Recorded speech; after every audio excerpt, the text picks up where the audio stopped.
Bismillahirrahmanirrahim. Assalamualaikum warahmatullahi wabarakatuh. Waalaikumsalam warahmatullahi wabarakatuh. Alhamdulillah wa syukurillah, la haula wa la quwata illa billah. Yang kami hormati Bapak Kepala SMK Negeri 1 Tanjung Baru, seterusnya yang kami hormati Bapak Ibu staf pimpinan, yang kami hormati Bapak Ibu Majelis Guru beserta tata usaha SMK Negeri 1 Tanjung Baru. Adalah sama-sama kita bersyukur kepada Allah Subhanahu wa taala atas limpahan rahmat dan karunia-Nya. Pada pagi hari ini kita diberi kesehatan, diberi kekuatan sehingga kita bisa berkumpul bersama dalam kegiatan diseminasi budaya positif modul 1.4. Salawat dan salam untuk dengan kita Nabi besar Muhammad sallallahu alaihi wasallam. Allahumma shalli ala Muhammad wa ala ali Muhammad. Baiklah Bapak Ibu, masih bersemangat? Bersemangat. Bersemangat. Sudah ada yang mulai ngantuk? Tidak. Kalau ada yang ngantuk, kita akan bernyanyi sebentar ya. Bagaimana supaya nyanyi kita ya? Baik. Ikuti ya, saya bernyanyi, kemudian ikuti instruksi dalam saya bernyanyi. Ya, jadi Bapak Ibu mohon ikuti saja ya. Kalau kita tidak terbiasa dengan cara seperti ini, kita coba. Minimal kita mengingat masa kita dahulu ketika di sekolah dasar. Siap Bapak Ibu semuanya? Baik. Kalau kau senang hati lentik jari, kalau kau senang hati lentik jari, kalau kau senang hati dan sungguh dapat itu, kalau kau senang hati lentik jari, kalau kau senang hati tepuk tangan, kalau kau senang hati tepuk tangan, kalau kau senang hati dan sungguh dapat itu, kalau kau senang hati tepuk tangan, kalau kau senang hati hentak bumi, kalau kau senang hati hentak bumi, kalau kau senang hati dan sungguh dapat itu, kalau kau senang hati hentak bumi, kalau kau senang hati bilang SMK, SMK. Kalau kau senang hati bilang SMK, SMK. Kalau kau senang hati dan sungguh dapat itu, kalau kau senang hati bilang SMK, SMK. Kalau kau senang hati semuanya, SMK. Kalau kau senang hati semuanya, SMK. Kalau kau senang hati dan sungguh dapat itu, kalau kau senang hati semuanya, SMK. Oke, tepuk tangan untuk Ibu semuanya. Oke, untuk kita bisa refresh kembali.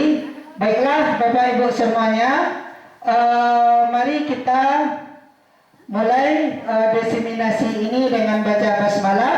Bismillahirrahmanirrahim. Bapak Ibu, ada beberapa pertanyaan. Yang pertama, pemberian hukuman dapat mendisiplinkan murid. Apakah pemberian hukuman dapat mendisiplinkan murid? Coba Bu Nelly. Kenapa Nelly angkat tangan dari tadi? Silakan.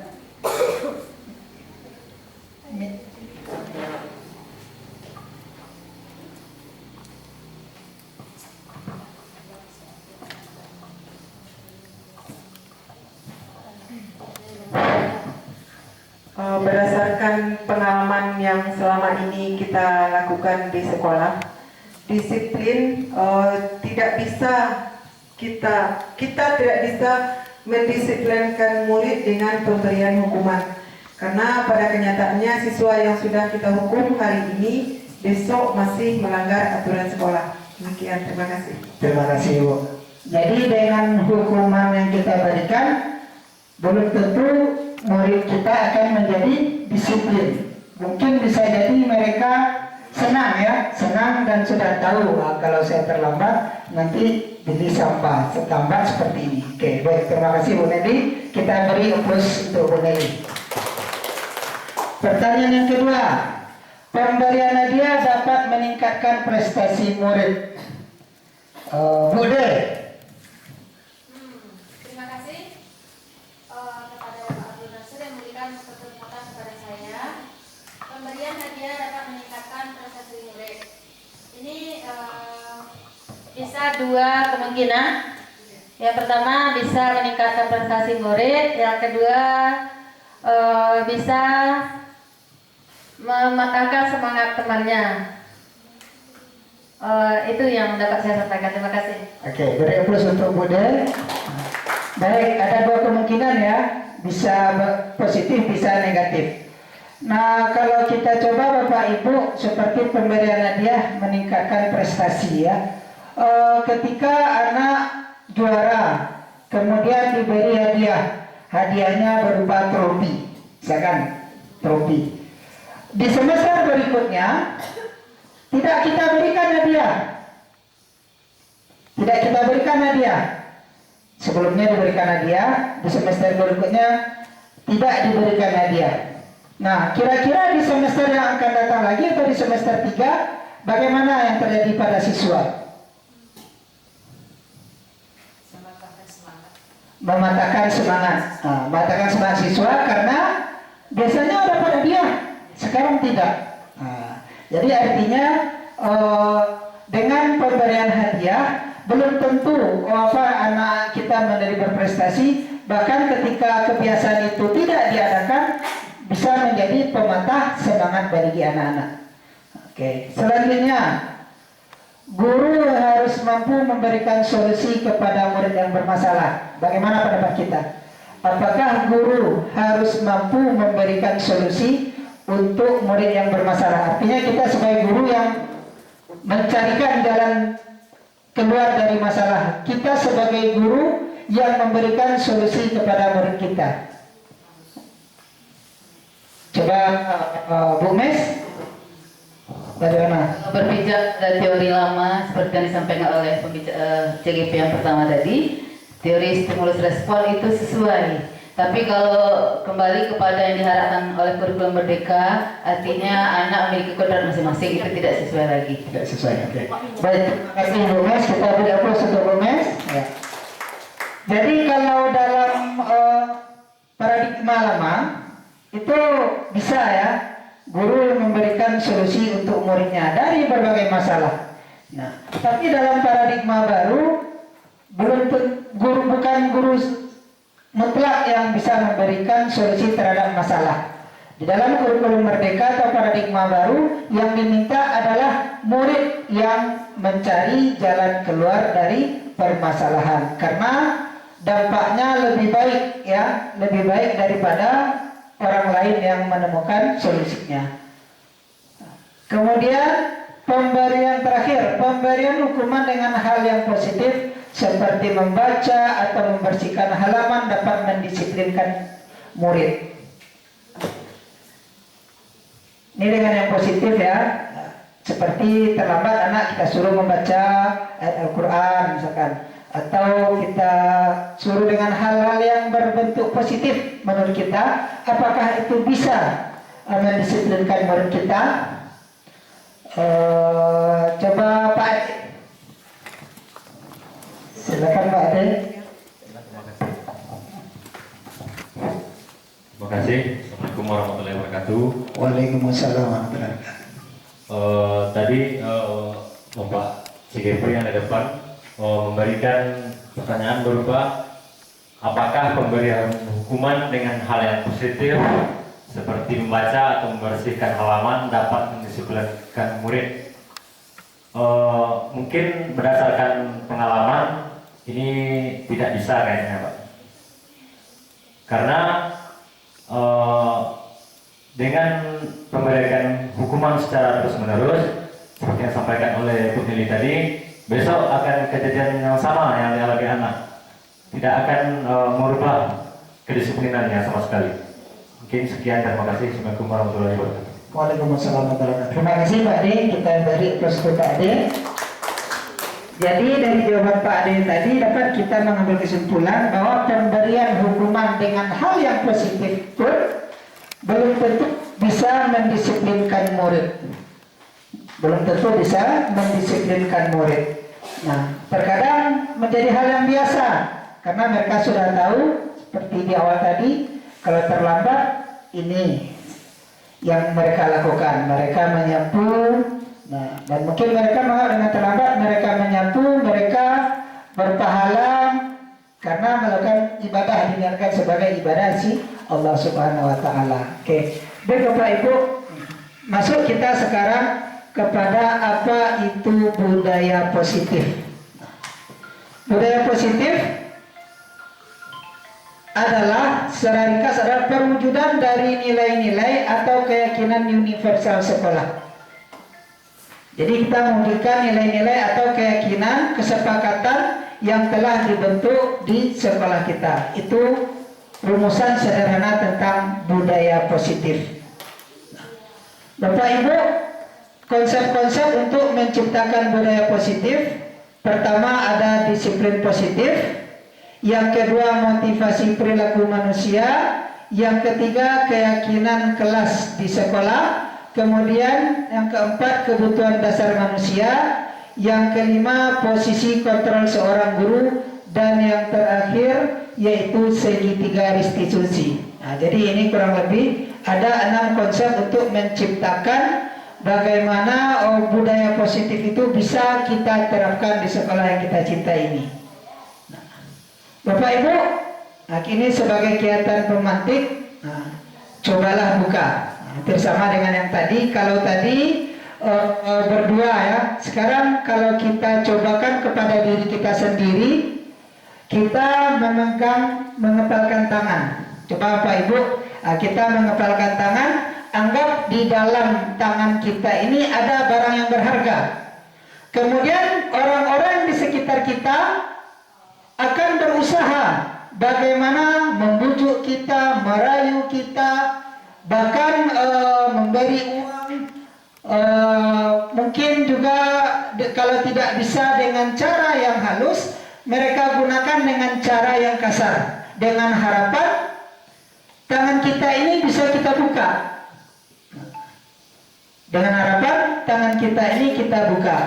Nah, jadi berbagai macam cara yang dilakukan. Nah, pertanyaannya, dengan bujuk rayu yang dilakukan oleh orang di sekitar kita, apakah kita akan membuka kepalan tangan kita?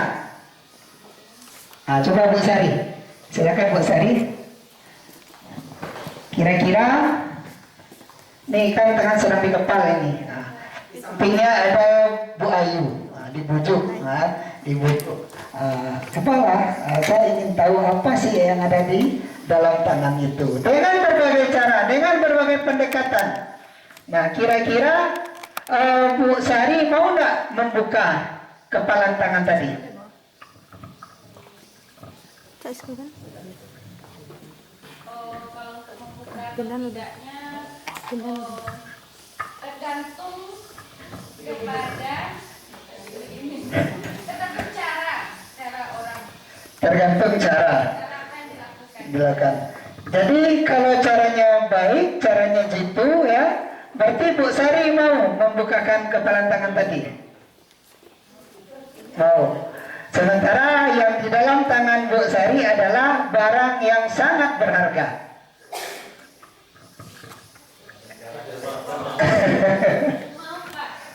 Mau membukakan? Oke, baik. Ya, kita beri aplaus untuk Bu Sari ya. Nah, mau membukakan. Yang penting dengan bagaimana caranya ya. Nah, mungkin kita minta pendapat yang lain. Bu Tila.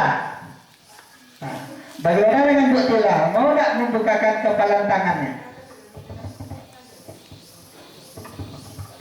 Kalau saya sendiri, kalau hanya membuka saja tidak masalah Pak, kan tidak diberikan apa yang berharga itu kepada orang lain. Hanya membuka, hanya melihatkan saja. Oke, dan kita lihat ya, hanya membukakan ya, hanya membukakan. Tidak masalah, yang penting jangan diambil. Oke, boleh dibuka tapi jangan diambil ya. Oke, kita beri aplaus. Baik, dari kedua orang guru tadi, Bu Sari dan Bu Tila tadi, kedua-duanya memberikan kesempatan untuk membuka. Nah, sekarang dalam posisi seperti ini, siapa yang memegang kontrol untuk membuka itu? Apakah Bu Sari atau teman yang di sampingnya yang akan yang memegang kendali kontrol untuk membuka kepalan tangan tadi? Saya sendiri. Kalau Bu Tila, saya sendiri, bukan orang lain ya. Nah, artinya Bapak Ibu, yang memegang posisi kontrol itu adalah diri kita sendiri, ya, diri kita yang memegang kontrol, bukanlah orang lain. Sepakat kita Bapak Ibu? Baik. Selanjutnya kita lanjut. Nah, Bapak Ibu, di sini ada sebuah teori. Itu dari Dr. William Glasser melalui choice of theory, tentang pilihan, tentang ilusi. Nah, bisa kita lihat Bapak Ibu, di sini mengatakan ilusi guru mengontrol murid. Ya.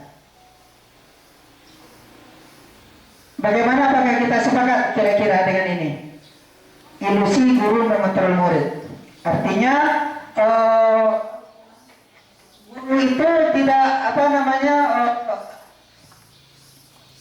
dengan arti kita tidak mungkin guru itu selalu yang berperan dalam mengontrol murid. Bagaimana kira-kira Pak Ibu? Setuju ya? Ya. Jadi sebenarnya apakah yang mengontrol murid ini guru selalu? Tidak kan?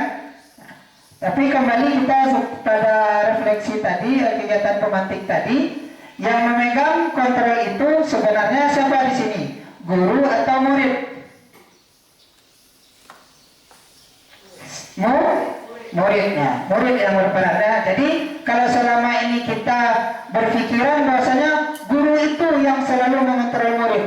Nah, setelah kita mencobakan tadi kegiatan pemantik tadi, nah maka sebenarnya yang memang posisi kontrol itu adalah murid itu sendiri. Ya. Kemudian ilusi bahwa semua penguatan positif, efektif dan bermanfaat. Bapak Ibu, seperti tadi, seperti kita memberikan hadiah kepada anak yang juara, apakah itu efektif? Apakah selalu efektif?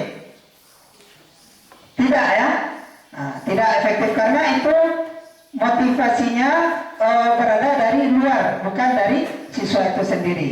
Nah, selanjutnya, ilusi bahwa kritik dan membuat rasa bersalah mampu menguatkan karakter.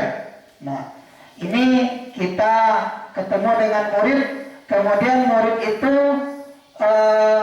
kita kritik karena kesalahannya.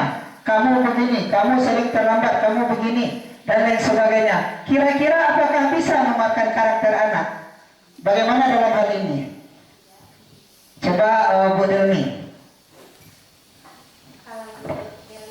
Ya. Ya, alasannya? Alasannya dengan menguatkan karakter anak.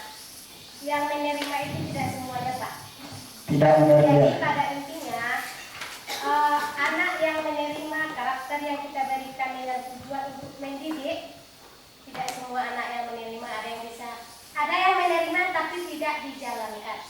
Ada yang menerima tapi tidak dijalankan, ya. Atau mungkin bisa jadi justru anak yang bersalah tadi dengan kita kritik selalu, bukannya dia tambah sadar ya, mungkin bisa jadi tambah mendongkol ya Bu ya. Oke, baik, terima kasih Bu Delmi. Nah, kemudian yang terakhir, ilusi bahwa orang dewasa berhak memaksa. Nah, bagaimana? Setuju dengan ini? Ya, berarti orang dewasa itu tidak berhak untuk memaksa. Artinya kalau kita kembalikan kepada disiplin yang ada di sekolah kita sebagai orang dewasa ini, sebagai guru, kita mencoba untuk memaksakan sebuah disiplin kepada anak. Apakah bisa? Apakah bisa kita memaksakan sebuah disiplin kepada anak? Nah, kembali kita ke sini, kita cocokkan. Bisakah kita memaksakan suatu disiplin kepada anak? Memaksakan tidak ya. Memaksakan tidak. Mungkin dengan cara yang lain. Nah, itu akan kita pelajari. Artinya dengan cara memaksa itu tidaklah akan berhasil. Berarti sepakat kita buat ilusi bahwa orang dewasa berhak memaksa. Baiklah Bapak Ibu, nah di sini ada teori stimulus respon dan teori kontrol. Nah, di sini Bapak Ibu dalam teori stimulus ya itu yang kita dapatkan adalah kebutuhan kita itu sama ya. Sementara dalam teori kontrol itu kebutuhan kita berbeda ya. Kemudian yang kedua, semua orang melihat hal yang sama, tapi dalam posisi kontrol orang memiliki gambaran yang berbeda. Nah, seperti tadi ya, Bu Sari dan Bu Tila. Kemudian ya, selanjutnya kita mencoba mengubah orang agar berpandangan sama dengan kita. Nah, ini teori stimulus respon. Sementara teori kontrol, kita berusaha memahami pandangan orang lain tentang dunia. Jadi terjadi perbedaan. Selanjutnya, perilaku buruk dilihat sebagai suatu kesalahan. Nah, di dalam teori kontrol, semua perilaku memiliki tujuan. Artinya dalam menghargai keberagaman. Kemudian orang lain bisa mengontrol saya. Nah, kalau dalam teori kontrolnya hanya Anda yang bisa mengontrol diri. Kemudian saya bisa mengontrol orang lain, Anda tidak bisa mengontrol orang lain. Kemudian pemaksaan ada pada saat bujukan gagal. Kemudian dalam posisi kontrolnya kolaborasi dan konsensus menciptakan pilihan-pilihan baru. Dan terakhir, model berpikir dalam stimulus respon itu adalah menang kalah. Tapi kalau dalam teori kontrol itu pola berpikirnya menang-menang. Artinya tidak ada yang kalah. Nah, jadi Bapak Ibu, disiplin positif. Jadi sudah disiplin positif. Kita coba menggali bagaimana memaknai disiplin positif itu tersebut. Nah, disiplin berasal dari kata disiplina yang berarti belajar, yaitu disiplin mengacu pada disiplin diri yang memiliki tanggung jawab terhadap apa yang dilakukan berdasarkan nilai yang diyakini. Pada intinya Bapak Ibu, disiplin itu adalah belajar, ya, belajar. Kalau selama ini mungkin pemahaman kita tentang disiplin itu apa? Kira-kira pemahaman kita tentang disiplin? Patuh. Nah, sementara disiplin itu pada akhirnya ada belajar. Artinya kalau belajar itu kan butuh proses. Tidak bisa kita katakan seperti ini, anak itu langsung patuh. Satu kali kita katakan langsung dia patuh. Nah, karena pada hakikatnya anak itu butuh belajar berkali-kali proses pembelajaran sehingga anak itu baru menjadi patuh. Nah, Bapak Ibu, disiplin positif merupakan salah satu cara penerapan disiplin yang bertujuan untuk menumbuhkan kesadaran serta memberdayakan peserta didik tanpa imbalan, penghargaan dan ancaman atau hukuman. Jadi kita telah mempelajari bersama tentang hukuman, tentang imbalan, reward, ancaman dan lain sebagainya. Jadi disiplin positif yang kita kembangkan ini tidak mengharapkan ini. Nah, artinya kalau dalam bahasa agama niatnya itu bukan udang di balik bakwan, tapi lillahi ta'ala, dari dirinya sendiri. Nah, mungkin selama ini anak-anak itu datang karena takut kalau terlambat nanti disuruh push up, kalau terlambat nanti disuruh bersihkan WC, terlambat berkali-kali dipanggil orang tua. Karena itu bukan dari kesadaran dirinya, tapi disiplin positif itu untuk menumbuhkan kesadaran dari mereka tanpa ada embel-embel apa-apa. Jadi dari kesadaran dirinya sendiri. Jadi sebagai pendidik, tujuan kita adalah menciptakan peserta didik yang memiliki disiplin diri sehingga mereka berperilaku mengacu kepada nilai-nilai kebajikan universal dan memiliki motivasi intrinsik dalam perubahan perilaku ke arah yang lebih baik. Baik Bapak Ibu, di sini ada nilai-nilai kebajikan universal yang kita ambil dari profil pelajar Pancasila. kita saksikan bersama. Beriman bertakwa, kepada Yang Maha Esa dan berakhlak mulia, bernalar kritis, berkebinekaan global, bergotong royong, mandiri dan kreatif. Lanjut. Selanjutnya ada teori motivasi dan perilaku manusia. Bapak Ibu, di sini ada 3 ya. Yang pertama motivasi ya, untuk menghindari ketidaknyamanan atau hukuman. Apa yang akan terjadi jika saya tidak melakukannya? Contohnya seperti itu ya.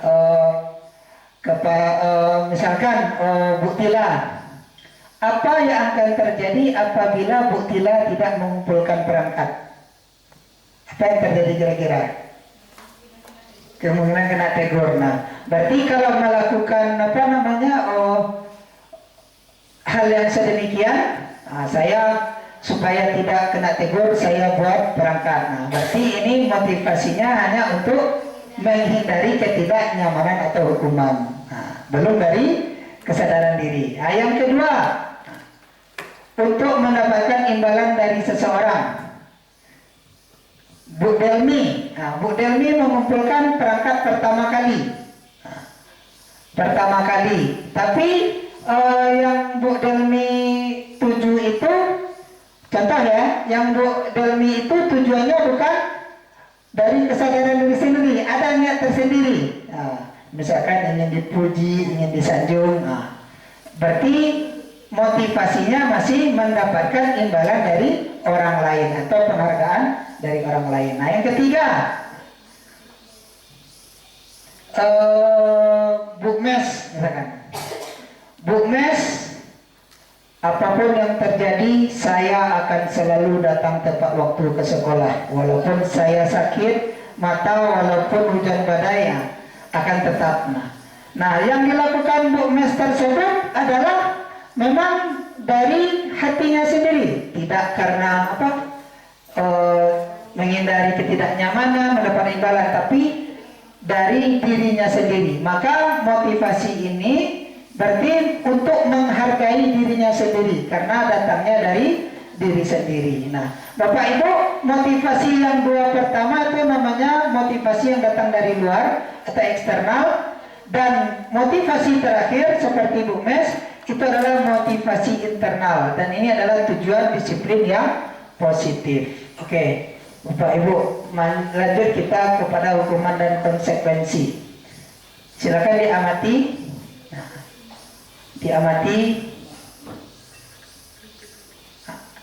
Oke, setelah diamati, saya minta 1 orang dari Bapak Ibu untuk membedakan antara hukuman dan konsekuensi. Hukuman dan konsekuensi, apa perbedaan dalam pandangan Ibu sendiri?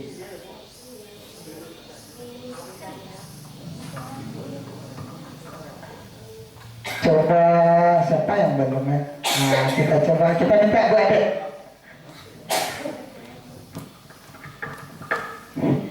Terima kasih waktu yang telah disediakan.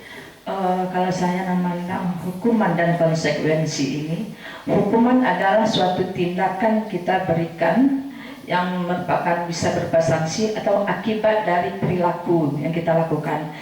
Namun konsekuensi ini adalah konsensus, adanya suatu kesepakatan, tidak berupa ada sanksinya, tidak ada berupa apa, tapi mengacu kepada adanya kesepakatan yang kita lakukan dengan apa yang akan terjadi tersebut. Baik, terima kasih Bade. Kita beri aplaus untuk jawaban Bade. Baik, kalau saya menangkap berarti kalau hukuman itu terjadinya secara tiba-tiba Bade ya. Kita berikan hukuman. Kalau konsekuensi itu sudah ada kesepakatan di awal. Bisa jadi kita sudah punya kesepakatan, kalau seandainya kamu terlambat, maka mengganti keterlambatan itu di jam istirahat, kan seperti itu. Oke, baik, terima kasih. Kita minta satu lagi. Coba.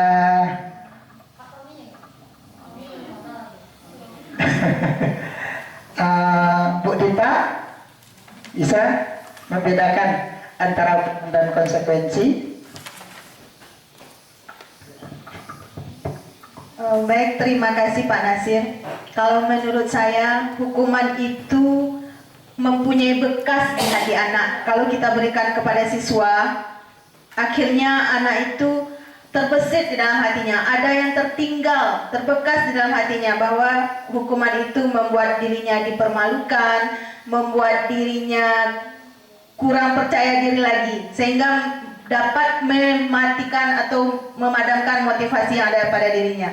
Sedangkan konsekuensi itu sudah merupakan aturan kita dengan siswa, sudah berdasarkan kesepakatan bersama, tetapi belum merupakan suatu keyakinan yang datang dari dalam diri siswa. Terima kasih. Terima kasih Bu atas jawabannya. Jadi dapat kita dengarkan bersama kalau hukuman yang kita berikan kepada siswa itu akan membekas pada siswa kita.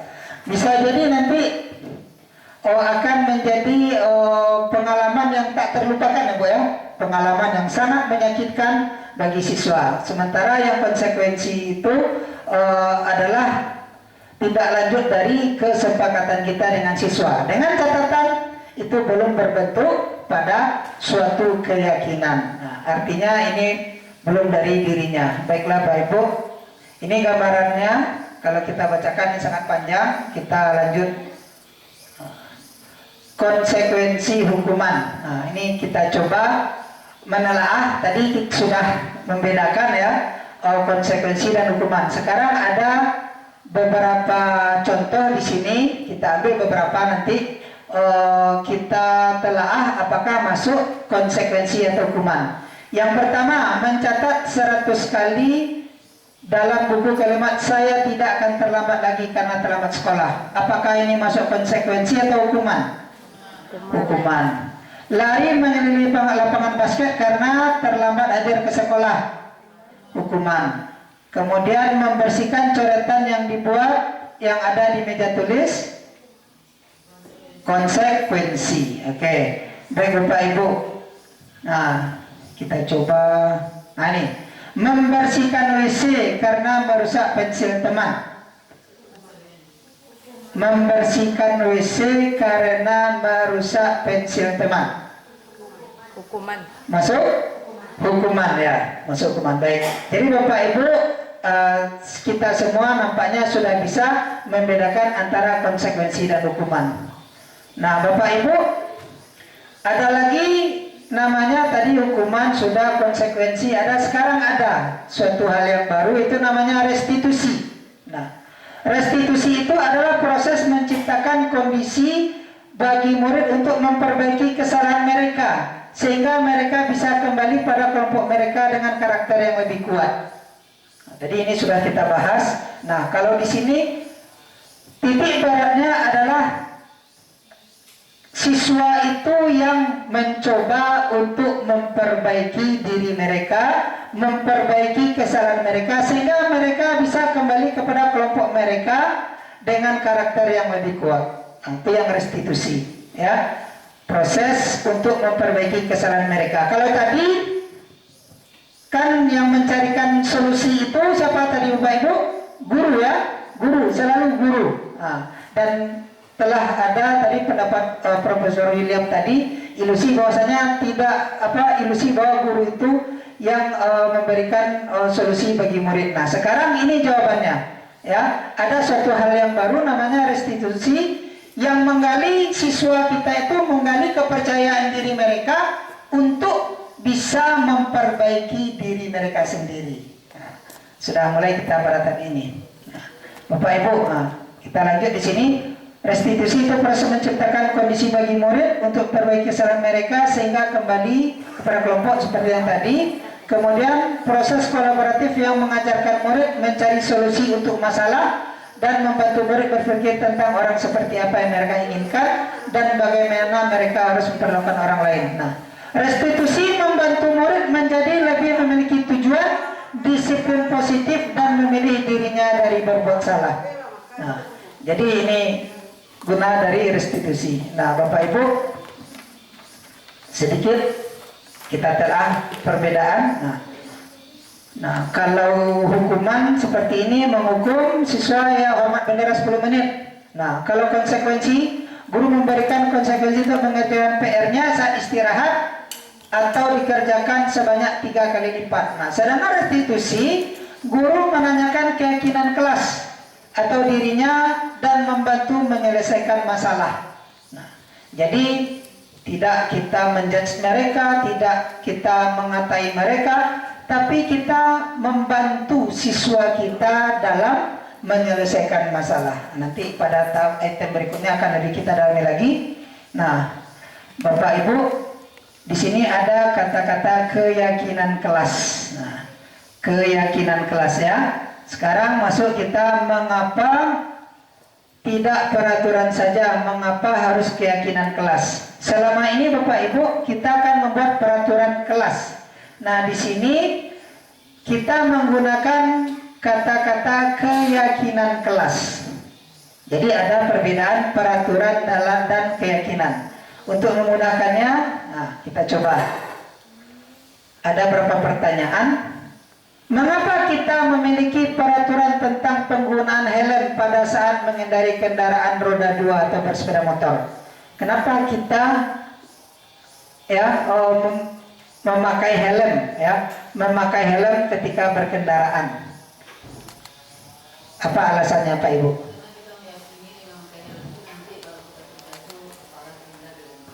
Baik, bagus sekali ya. Artinya alasan kita memakai helm tadi karena faktor keselamatan.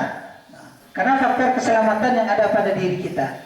Oke, yang kedua, mengapa pada saat COVID-19 kita memiliki peraturan untuk selalu mencuci tangan dan memakai masker? Sama ya, alasannya juga untuk menjaga keselamatan kita dan kesehatan kita. Nah, yang ketiga, mengapa kita memiliki peraturan harus datang tepat waktu ke sekolah? Mengapa kita memiliki peraturan? Karena menurut keyakinan sudah buat aturan ya. Oke, yang lain ya bagus Bu Mes, silakan. Untuk menegakkan kedisiplinan ya. Bapak Ibu seperti ini. Ini terkadang terjadi juga pada diri saya. Kalau seandainya saya keluar dari rumah, saya membutuhkan waktu itu sekitar 45 menit, sekitar 35 menit untuk ke sekolah. Kalau seandainya saya dari Payakumbuh, kemudian tujuannya adalah SMK Negeri Tanjung Baru. Jika saya keluar rumah itu jam 7, maka pertama jalanan macet, orang sudah berkebut-kebutan. Kemudian saya kejar. Pada akhirnya apa yang terjadi? Karena saya tidak mau terlambat, saya harus gas mobil dalam waktu 30 menit dalam keadaan jalan yang macet, dalam keadaan yang padat, saya tetap gas mobil. Kira-kira apa yang terjadi? Apa kira-kira yang terjadi? Bisa terjadi kecelakaan. Nah, tapi seandainya kalau saya 7:04 sudah keluar dari rumah, nah jalan masih sepi, saya bisa menikmati perjalanan sehingga saya datang di sini kira-kira jam 7:20. Nah, maka pada intinya saya juga akan selamat. Nah, pada intinya ini adalah untuk keselamatan kita. Nah, jadi Bapak Ibu, pada intinya nilai keselamatan dan kesehatan itulah yang disebut dengan keyakinan. Mempertimbangkan kesehatan keselamatan kita. Nilai kebajikan universal, nilai keselamatan dan kesehatan itulah yang disebut dengan keyakinan.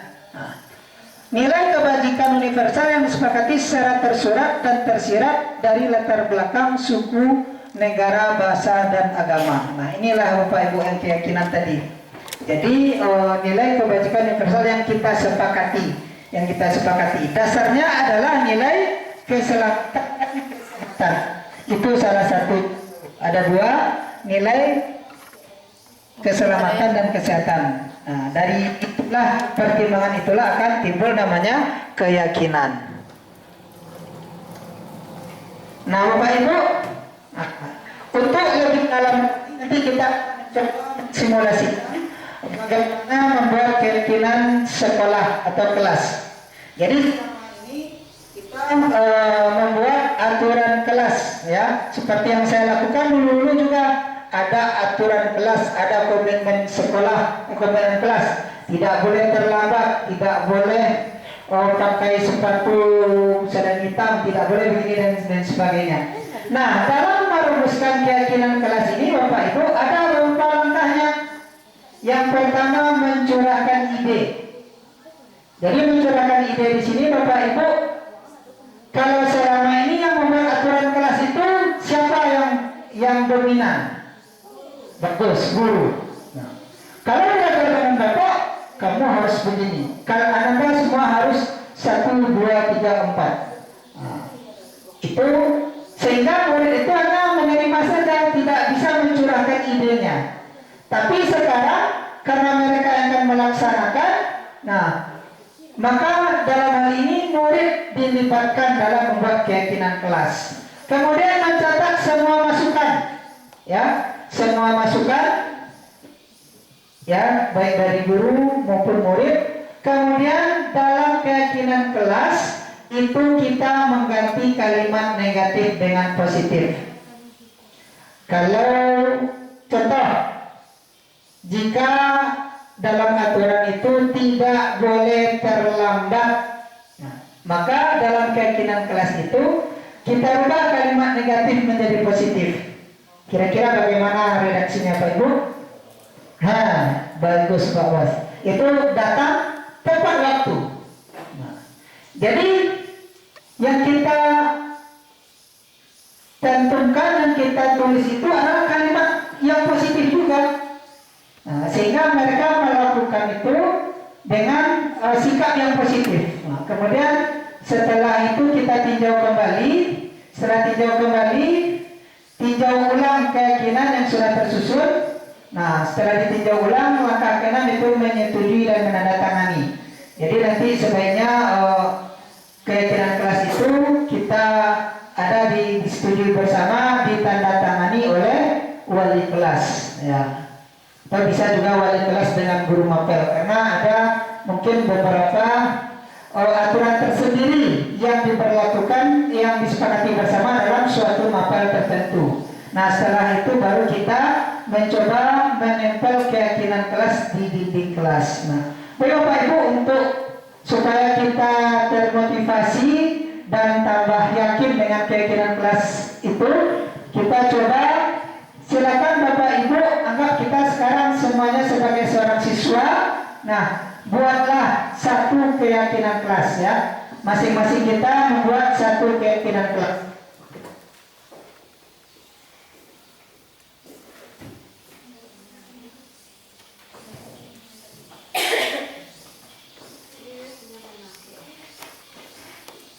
Ingat Bapak Ibu, keyakinan kelas ini menggunakan kata-kata yang positif.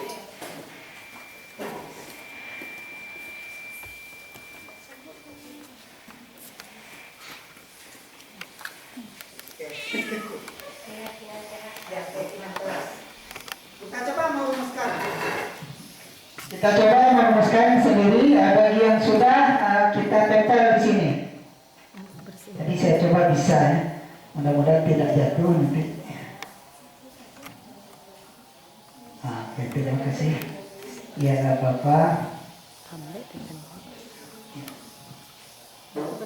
Terima kasih Bu Adek.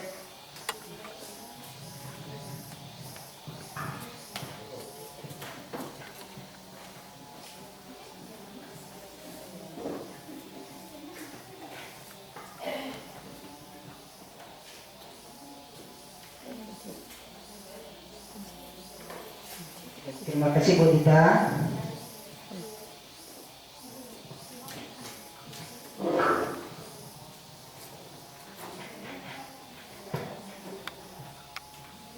Bisa.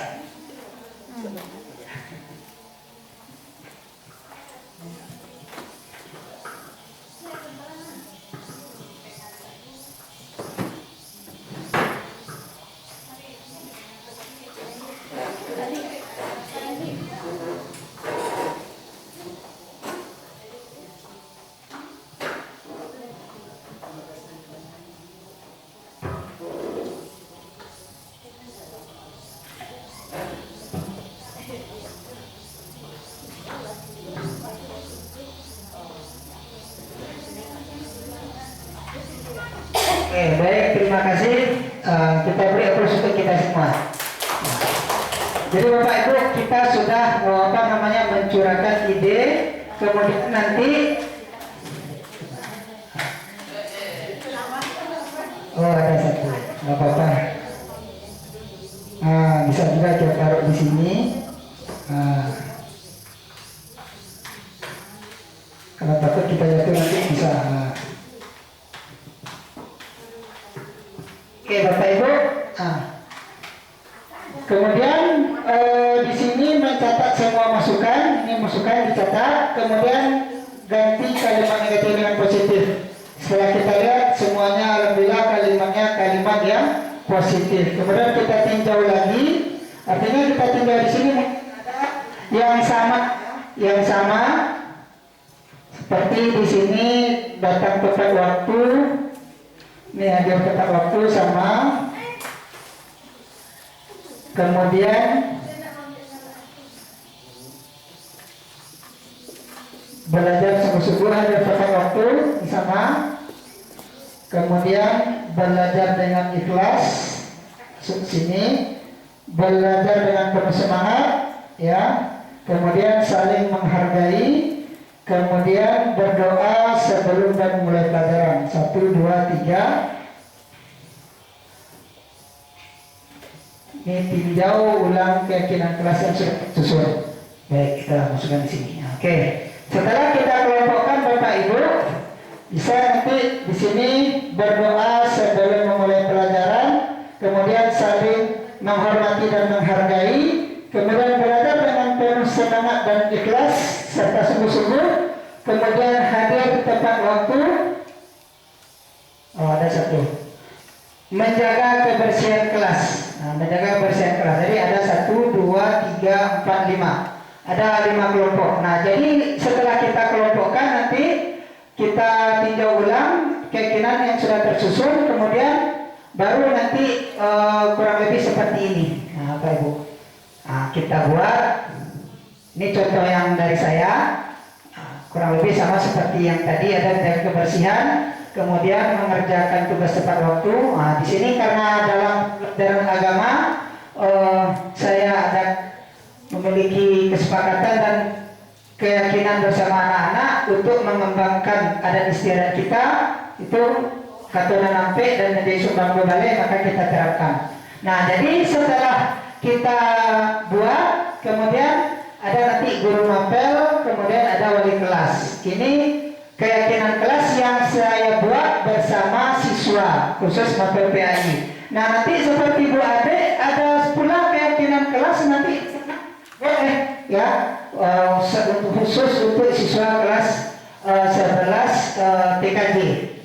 Nah, jadi Bapak Ibu, dari keyakinan kelas yang kita susun ini nanti bisa pula kita buat secara bersama, itu keyakinan sekolah.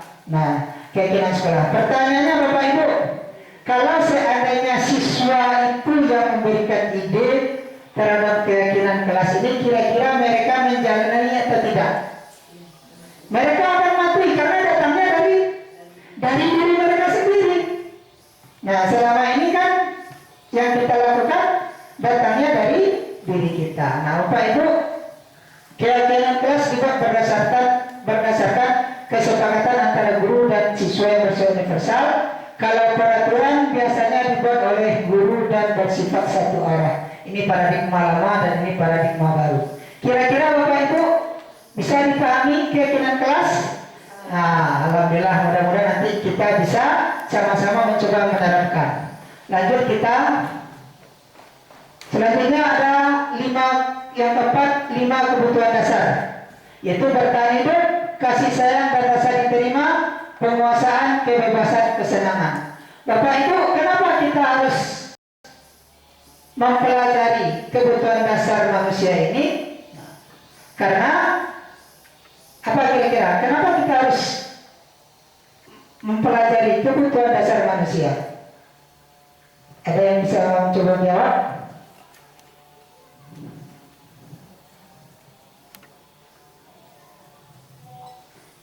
Kenapa kita harus mempelajari itu? Apa gunanya kita mempelajari atau mengenalkan kebutuhan dasar manusia?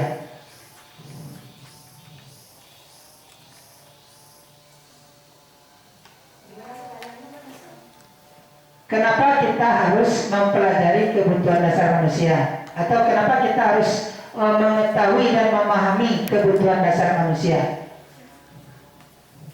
Kenapa kita harus memahami kebutuhan dasar manusia? Ya, silakan Bu Dita.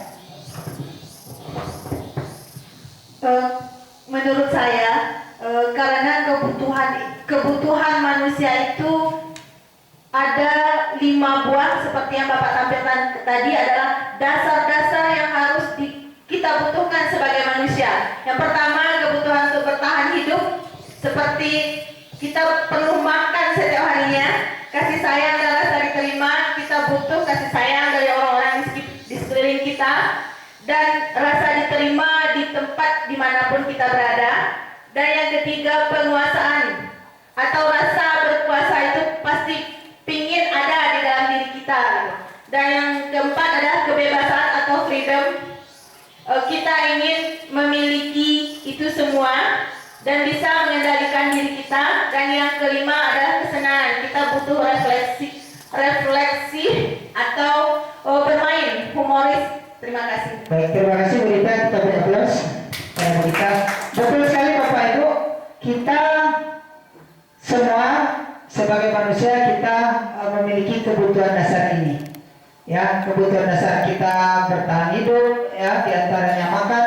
Nah, dengan kita memenuhi kebutuhan dasar yang ada pada diri kita ini menjadi semangat dan motivasi kita untuk bertahan hidup. Nah, Bapak Ibu, terkadang permasalahan yang terjadi adalah ketika salah satu atau beberapa kebutuhan dasar ini tidak terpenuhi.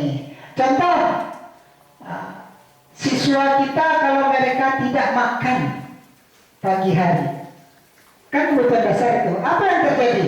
Ini banyak terjadi di sekolah kita. Nah, kalau mereka perutnya tidak berisi, kemudian pelajarannya kebetulan adalah praktek yang membutuhkan energi yang sangat banyak, kira-kira apa yang terjadi? Tidak fokus, atau mereka tertidur saja gitu, atau tiba-tiba tidak konsentrasi, tenaganya lemah, terjadilah kecelakaan kerja. Maka kita harus memahami hal-hal ini. Begitu juga rasa kasih sayang dan rasa diterima. Sebagai seorang guru kita pengen diterima di kalangan siswa kita. Sebagai seorang guru kita juga pengen diterima oleh sesama rekan kita. Kemudian penguasaan, kita sama-sama pengen menjadi pemimpin, punya harga diri dan ingin diakui, ingin dihargai. Ini kebutuhan kita. Nah, kemudian kebebasan, ya, berekspresi dan lain sebagainya, dan terakhir adalah kesenangan. Nah, pada intinya kita kan butuh kesenangan, ya. Oke, Pak Ibu, lanjut. Kemudian yang selanjutnya ada 5 fungsi kontrol. Ada pengukur, pembuat rasa bersalah, teman, pemantau, dan manajer. Nah, ini diantaranya contohnya Bapak Ibu. Kalau fungsi pengukur itu patuhi aturan sekolah, lalu berdiri di depan barisan. Kalau pemantau, kamu sudah melanggar, apa peraturan dan konsekuensinya. Nah, kalau posisi kita sebagai teman, ayolah yang tertib, buat Bu Guru bangga, kali ini kamu tak apa-apa salah. Artinya kita seperti seorang teman kepada dia. Ayolah, tolonglah lakukan ini, buat Bapak bangga, buat Ibu bangga. Kemudian merasa bersalah.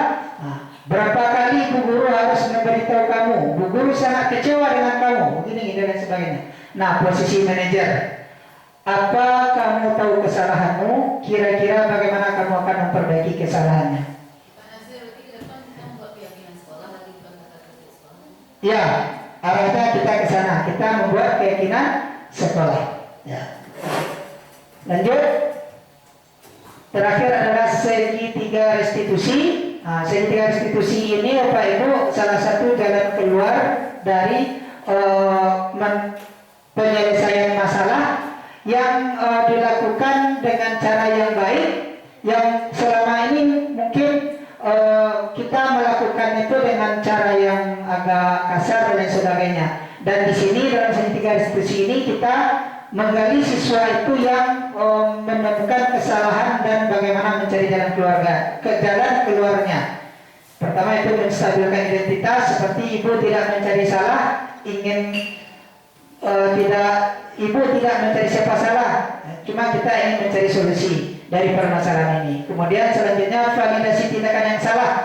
Nah, kamu pasti punya alasan kenapa terlambat, kenapa kamu memakai sepatu yang berwarna putih dan lain sebagainya.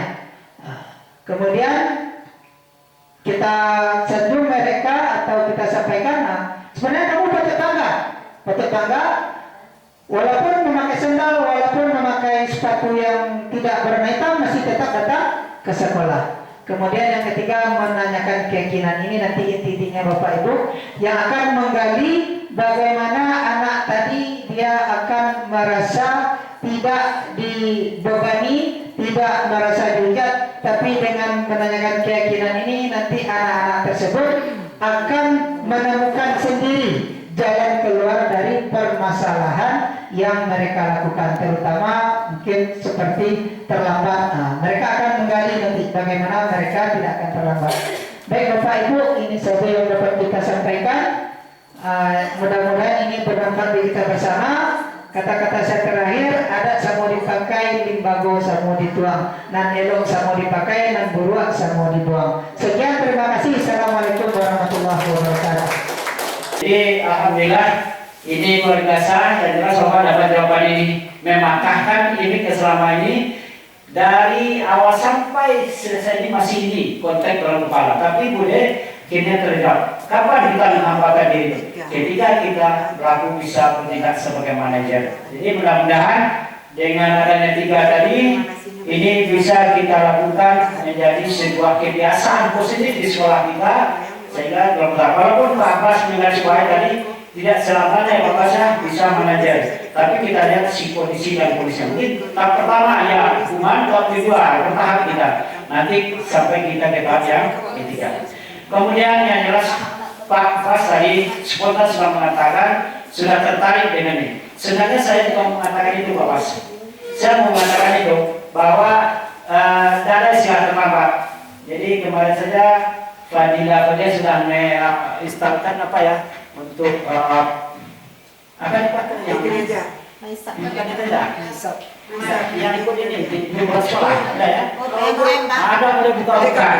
Jadi saya singkirkan umur pensiun tidak, tapi ya ilmunya dapat tadi itu yang bisa kita lakukan. Yang penting hidup ini semangat ya, semangat yang ada. Besok mau kita akan dikumpulkan ya, hari ini kita tanam juga 1 batang kurma. Jadi ini yang penting semangat terus, jangan mewajaya-wajaya. Tidak perlu kita pensiun lah. Yang penting ilmunya harus kita gerakan. Dan yang terakhir sebagai ekspresi dari ketiga penampilan tadi sangat memotivasi bagi kawan-kawan, sangat apik. Biarlah sekolah kita kecil, tetapi kita minimalis. Mudah-mudahan ini sudah berkomitmen dan isinya yang jelas satunya. Kalau kemarin Pak Togi sudah, mungkin saya tunggu besok-besok ini ada Pak Abbas lagi yang mau minta izin, si Butika yang muda-muda. Ini penting, jangan dibiarkan orang seperti itu. Bu Ade pun kalau berminat, saya bersedia untuk merekomendasikan sebetulnya.